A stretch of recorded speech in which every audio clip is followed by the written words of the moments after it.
Question आपके सामने लगा हुआ है, थंबनेल में भी आपने पढ़ लिया होगा। अब इस क्वेश्चन को कर दीजिए सॉल्व। कैसे करें कि आप इस क्वेश्चन को सॉल्व, मेरा तरीका देखिए और फिर अपना तरीका देखिए। चलो मैं इस क्वेश्चन को सॉल्व करता हूँ। क्योंकि कुछ दोस्त पिकनिक पर जाते हैं और वहाँ पर 108 रुपये खर्च करने का प्लान बनाते हैं। उनको कुल खर्चा कितना करना है? 108 रुपये का करना है। लेकिन क्वेश्चन में क्या कह रहा है कि उनमें से 3 दोस्त गए ही नहीं। अब 3 दोस्त जब गए नहीं तो उनके हिस्से के जो पैसे थे बाकी दोस्तों को देने पड़ गए। तो प्रत्येक के हिस्से में कितने पैसे आए? 3 रुपये, यानी 3 रुपये अतिरिक्त और देने पड़ गए। तो उसमें जाने वाले दोस्तों की संख्या कितनी थी, यानी कि पिकनिक में फाइनली कितने दोस्त गए थे। आइए इस चीज़ को समझते हैं। अब हम एक बार के लिए ऑप्शन पर नज़र डालेंगे, ऑप्शन देखेंगे। आप ABCD इसमें 4 ऑप्शन दिए हुए हैं। तो अब इस तरीके को, इस क्वेश्चन को आप जो है एक ट्रेडिशनल तरीके से करेंगे या जो बाकी टीचर्स कराते हैं उसके तरीके से करेंगे तो आपको ये क्वेश्चन बहुत ही ज़्यादा लेंदी होने वाला है। जैसे मान लीजिए मैं मान लूँ कि माना इसमें जाने वाले जो दोस्त थे उनकी संख्या X थी, तो इसमें कम कितने गए? 3 कम गए। तो 3 कम गए तो फिर खर्चा कितना बचेगा? यानी 108 में से जब X में से 3 कम गए और माइनस में 108 में से जाने वाले X दोस्तों की संख्या बराबर में कितना आ जाएगा? 3। ठीक है, यानी ये 3 दोस्त कम गए ना, तो 3 दोस्त कम जाएंगे तो पैसे ज़्यादा पड़ेंगे, और ज़्यादा दोस्त थे तो पैसे कम पड़े, तो अंतर कितने का आ गया? 3 का आ गया। अब इस क्वेश्चन को LCM लेके सॉल्व करिए और फिर ये क्वेश्चन जाएगा आपका किस में? द्विघात समीकरण में। फिर द्विघात समीकरण सॉल्व करने के बाद इसके मान निकालिए, तब जाके कहीं ये क्वेश्चन सॉल्व होगा। लेकिन आपको ये क्वेश्चन इस तरीके से सॉल्व तो बिल्कुल करना ही नहीं है। आपको किस तरीके से सॉल्व करना है अब आप देखिए। ऐसा क्वेश्चन जब भी आपके सामने आता है आपको करना क्या है? सबसे पहले आपको ऑप्शंस उठाने हैं। जब भी क्वेश्चन आपको लगे कि ये क्वेश्चन बहुत ज़्यादा लेंदी है, अब सीधे ऑप्शन पर अटैक कीजिए और ऑप्शन पर अटैक करने के बाद ही क्वेश्चन सॉल्व करके देखिए। मेरे तरीके से देखिए, मैं बताऊंगा कैसे करना है। जब 108 रुपये ही कुल खर्च करने हैं और कुछ दोस्त जाने वाले हैं, ठीक है। अब जो भी दोस्त जाएंगे सब दोस्तों को बराबर बराबर पैसे देने पड़ेंगे, नहीं देने पड़ेंगे? मान लीजिए ये 108 रुपये खर्च करने हैं, इकट्ठे कर लिए ये 108 रुपये, और फिर ये खर्च करने हैं कुछ दोस्तों को। तो सारे दोस्त क्या करेंगे? बराबर बराबर हिस्सा देंगे, बराबर हिस्सा देंगे। तो जितने भी दोस्त होंगे उन दोस्तों की संख्या का भाग इससे का 108 में जाएगा, नहीं जाएगा? बिल्कुल जाएगा। जैसे एग्जाम्पल के थ्रू फिर समझो।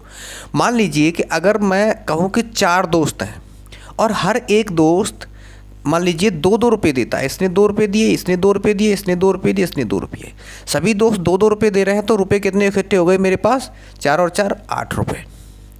तो 4 दोस्तों ने मिलकर के 8 रुपये खर्च इकट्ठा कर लिए। तो जिन दोस्तों की संख्या है वो इस 8 को विभाजित कर रही है, नहीं कर रही है? 4 को, वो 8 को, ये 4 जो है कर रही है। ठीक है।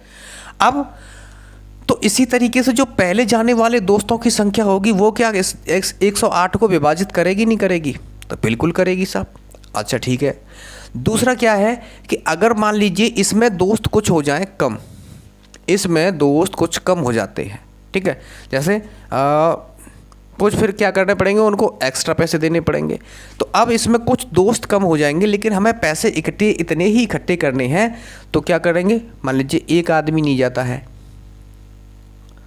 तो इस एक आदमी का जो पैसा है वो इन 3 को देना पड़ेगा, क्योंकि फाइनली तो हमें 8 ही इकट्ठा करना है।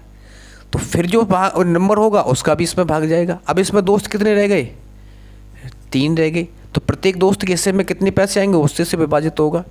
तो दोनों ही कंडीशन में ये 108 विभाजित होगा। तो अब हम क्या करेंगे? ऑप्शन पर आएंगे, ठीक है। ऑप्शन पे हम देखते हैं कि पहला ऑप्शन इसमें क्या दिया हुआ है, दूसरा ऑप्शन इसमें क्या दिया हुआ है, तीसरा ऑप्शन क्या दिया हुआ है। अब इन चारों ऑप्शंस को ABCD को आप कंपैरिजन करिए और इस ऑप्शन को देखने के बाद आप बताइए कि इसमें कैसे 2 ऑप्शन हैं, कौन से 2 ऑप्शन हैं जो इस 108 को विभाजित करते हैं। अब इन ऑप्शंस पर नज़र डालने के बाद मुझे पता चला कि इसमें 2 ऑप्शन मुझे मिल रहे हैं। एक तो 12 मिल रहा है और एक मुझे 9 मिल रहा है। ये 2 ऑप्शन ऐसे हैं क्योंकि जो 108 को विभाजित कर सकते हैं, ठीक है। क्योंकि इसमें नो नहीं दिया है, नन ऑफ दी जिसमें दिया नहीं है, इसलिए ये मेरे लिए आसान हो गया इस क्वेश्चन को ऑप्शंस के थ्रू करना। अब मैं क्या करूँगा? सबसे पहले 12 से विभाजित करके देखूँगा। अगर मैं 12 से विभाजित करता हूँ तो 12 निम्न 108, यानी कि अगर मैं 12 दोस्त मानता हूँ तो प्रत्येक दोस्त के हिस्से में कितने रुपये आ रहे हैं? 9 रुपये आ रहे हैं, ठीक है। अगर ये दोस्त ₹9 दे रहे हैं और इसको ₹3 और देने पड़ जाएं, इसको ₹3 और देने पड़ जाएं क्योंकि कुछ दोस्त तो जा ही नहीं रहे, तो इसके हिस्से में कितने आ गए अब ₹12। तो एक दोस्त जब ₹12 देगा तो कुल मिला के 108 कितने दोस्त देंगे? 9 दोस्त। तो पहले दोस्त कितने थे? 12, बाद में दोस्त कितने हो गए? 9। अंतर कितना आ गया? 3 का। क्वेश्चन के हिसाब से भी क्या दिया हुआ है? 3। क्वेश्चन के हिसाब से भी क्या दिया हुआ है? 3 ही दोस्त भाई 3 ही दोस्त तो नहीं गए, तभी तो 3-3 रुपये ज़्यादा देने पड़ गए। तो मेरा ऑप्शन क्या होने वाला है? अब आंसर क्या होने वाला है? अगर वो आपसे पूछता है कि इसमें पहले वाले दोस्तों की संख्या कितनी है, तो हम बता देंगे कि पहले दोस्तों की संख्या 12 थी जब पैसे इकट्ठे करने की बात की गई थी तब, और जब पैसे इकट्ठे होने के बाद पिकनिक पर गए तब के दोस्तों की बात करता है, तो तब दोस्तों की संख्या कितनी होगी? 9। और इस क्वेश्चन में बात क्या की गई है कि पिकनिक पर जाने वाले कुल दोस्तों की संख्या कितनी थी, यानी कि फाइनली कितने दोस्त पिकनिक पर गए थे। तो फाइनली जाने वाले दोस्तों की संख्या कुल मिलाकर के 9 थी। क्वेश्चन अगर अच्छा लगा है तो भाई के लिए सब्सक्राइब कर दीजिए और एक लाइक कर दीजिए। मिलता हूँ नेक्स्ट वीडियो में फिर किसी ऐसे क्वेश्चन के साथ। धन्यवाद।